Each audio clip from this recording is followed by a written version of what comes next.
तो भाई आज अपन बात करेंगे कि ईरान में क्या इश्यूज चल रहे हैं, क्या भसड़बाजी चल रही है वहाँ पे। तो अभी इस टाइम पे बहुत मैसिव प्रोटेस्ट हो रही है ईरान में। 2400 लोग मर गए हैं वहाँ पे, ऐसी ऐसी रिपोर्ट्स आ रही हैं। इंटरनेट वहाँ पे बैंड है, गवर्नमेंट ने इंटरनेट बैन कर रखा है काफ़ी टाइम से। स्टारलिंक वहाँ पे लोग यूज़ करना चाह रहे हैं, लेकिन स्टारलिंक भी वो फिज़िकली ट्रैक करते हैं। किसी को अगर छत पे स्टारलिंक मिल जाता है तो गवर्नमेंट उनको उठा के ले जाती है। All major government embassies are closing. UK embassy close हो गई है, इंडिया की एम्बेसी क्लोज हो गई है। इंडिया ने एडवाइजरी जारी करी है कि वो सारे लोग वहाँ पे, जो स्टूडेंट्स हैं, जो वर्कर्स हैं, वो सारे वापस आ जाएं। तो अब अगर अपन बात करें कि ये सब क्यों हो रहा है, तो एंटी गवर्नमेंट सेंटिमेंट्स ईरान में काफ़ी टाइम से है। अभी हर 6 महीने में ईरान में प्रोटेस्ट होते हैं, क्योंकि ईरानियन जो पब्लिक है वो पूरी तरह से इस्लामिक नहीं है। वहाँ पे इस्लामिक गवर्नमेंट है, लेकिन वहाँ पे बहुत सारे लोग ऐसे हैं जो कि जिनके बहुत ही लिबरल आइडियाज़ होते हैं, जो कि नहीं रहना चाहते हैं उस टाइप की रूलिंग में। तो वहाँ पे काफ़ी टाइम से प्रोटेस्ट हो रही है, हर 6 महीने, हर साल साल में प्रोटेस्ट होती है। और इस बार वाली जो प्रोटेस्ट है वो बहुत यूनिक है, क्योंकि जो ये वाली प्रोटेस्ट है ये ट्रिगर हुई है इकोनॉमी की वजह से। तो $1 42,000 ईरानियन रियाल के बराबर हो चुका है। इसका मतलब लोग ब्रेड अफोर्ड नहीं कर सकते, लोग कुछ भी अफोर्ड नहीं कर सकते। तो इस वजह से अभी बहुत अच्छे चांसेस बन चुके हैं इजराइल और यूएसए के लिए कि वो ईरान पे भी अटैक करें और उसकी गवर्नमेंट को ओवरथ्रो कर दें। तो इजराइल और यूएसए ही ऐसी दो मेजर कंट्रीज़ हैं जो बहुत ज़्यादा एंटी ईरानियन रहती हैं। और क्यों रहती है उसका अगर अपन रीज़न डिस्कस करें, तो यूएस का ईरान के साथ बहुत टाइम से इशू है। और वो कब से है? वो 1970s से इशू शुरू हुए थे। ईरान में पहले जैसे इंडिया में राजा महाराजा होते हैं, बाकी जो किंग्स होते हैं, वैसे ईरान में शाह होता था, SHAH, जो एक तरह से राजा की तरह ही होता था।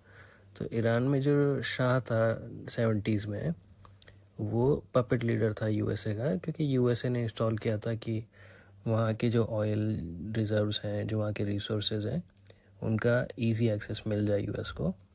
और इसी वजह से अमेरिकन कल्चर से भी बहुत ज़्यादा इंस्पायर्ड रहते थे ईरानियन लोग।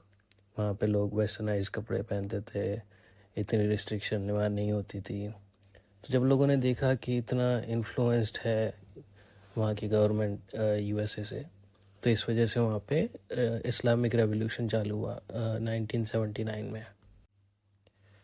तो उसके बाद उन्होंने शाह को हटाया और अपनी इस्लामिक गवर्नमेंट वहाँ पे इस्टेब्लिश कर दी वहाँ पे। तो तब से जो ईरानियन गवर्नमेंट है वो बहुत ज़्यादा एंटी यूएसए है। और अब अगर बात करें अपन इज़राइल की, तो इज़राइल का जो सबसे बड़ा रीज़न है वो तो ऑफ कोर्स रिलीजियस रीज़न है। वो जूस हैं इज़राइल में जो लोग रहते हैं, और इनकी लेजिटिमेसी, ईरान की लेजिटिमेसी पूरी बेस्ड है उनकी इस्लामिक आइडियोलॉजी पे, क्योंकि वो गवर्नमेंट ही इस्लामिक है। जो वो सेकुलर गवर्नमेंट को हटा के इस्लामिक गवर्नमेंट उन्होंने अप्लाई की थी, तो अब वो उसकी लेजिटिमेसी यही है कि उन्हें अपोज करना ही पड़ेगा इज़राइल को। तो इस वजह से उन्होंने बहुत सारे अपने प्रॉक्सीज इस्टेब्लिश किए अपने मिडिल ईस्ट में। जैसे कि हिजबुल्लाह है। हिजबुल्लाह एक टेररिस्ट ऑर्गेनाइजेशन है जो कि लेबनान में है।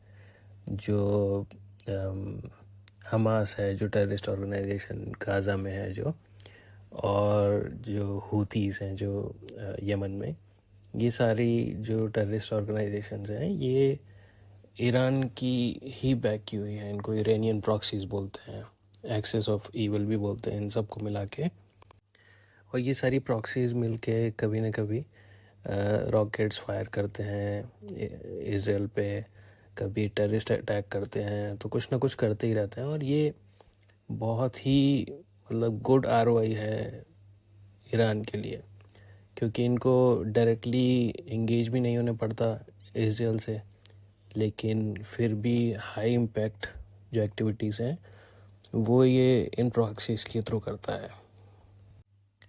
तो इस वजह से इज़राइल और यूएसए दोनों चाहते हैं कि ईरान में गवर्नमेंट चेंज हो, और ऐसा लगता है ऐसा हो भी जाएगा अब, क्योंकि यूएस ने सैंक्शंस तो बहुत टाइम से लगा ही रखे हैं ईरान पे। इसी वजह से प्रोटेस्ट भी स्टार्ट हुए थे, क्योंकि इकॉनमी उनकी बहुत ज़्यादा डाउन हो गई है इस टाइम पे। और अगर आप पैटर्न देखें तो जून में 2025 में यूएस ने बॉम्बिंग भी करी थी, एक्चुअली इज़राइल ने भी बॉम्बिंग करी थी ईरान की। तब जो उन्होंने रीज़न बताया था, तो वो उन्होंने बताया था कि ईरान के न्यूक्लियर प्रोग्राम को रोकना पड़ेगा, क्योंकि वो बहुत क्लोज आ चुके हैं अपना न्यूक्लियर वेपन बनाने के। तब वो उन्होंने रीज़न इस टाइम पे बताया था। लेकिन तब से लेके अब तक ये काफ़ी लोग मानते हैं कि उन्होंने अपना न्यूक्लियर वेपन्स प्रोग्राम वापस से चालू कर दिया है। और अगर अभी इस टाइम का प्रोटेस्ट भी देखें सारी, तो ये एकदम परफेक्ट टाइम लगता है कि इस टाइम पे यूएस और इजराइल दोनों मिलके अटैक करेंगे ईरान पे, क्योंकि इजराइल के लिए ये एक एग्जिस्टेंशियल थ्रेट है। क्योंकि इतनी सारी प्रॉक्सीज़ को ईरान फंड करता है, तो अल्टीमेटली कभी ना कभी तो इजराइल को अटैक करना ही था ईरान पे। और क्योंकि अभी स्ट्रॉन्ग प्रो इजरायली गवर्नमेंट है यूएस में, और प्लस इस टाइम प्रोटेस्ट भी चल रहे हैं, प्लस न्यूक्लियर बॉम्ब्स का खतरा भी है ईरान की तरफ से, तो ये एक परफेक्ट टाइम है। तो लगता है with in a few weeks अब यहाँ पे मैसिव ऑपरेशन यहाँ पे हो सकता है ईरान के ऊपर। तो बॉम्बिंग्स तो आपको फॉर श्योर देखने को मिलेंगी यूएस की तरफ से भी, और इजराइल की तरफ से भी। यूएस की तरफ से थोड़ी ज़्यादा B-2 बॉम्बर्स यूज़ किए जाएंगे, और F-35 जो इजराइल के पास है वो भी यहाँ पे यूज़ होंगे।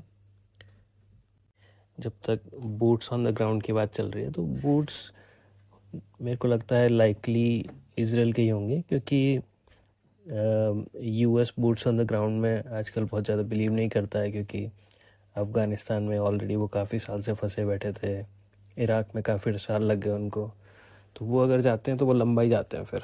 तो इस वजह से यहाँ पे चांसेस बन रहे हैं मोस्टली बॉम्बिंग्स के, और अगर बूट्स ऑन द ग्राउंड होते हैं तो इजरायली मिलिट्री जा सकती है वहाँ पे।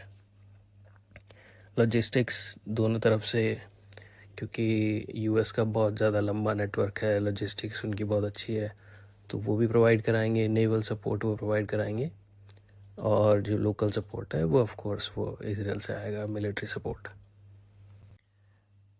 और कोई यहाँ पे मेजर डेवलपमेंट होता है तो मैं बिल्कुल आपके लिए दूसरा वीडियो लेके आता हूँ।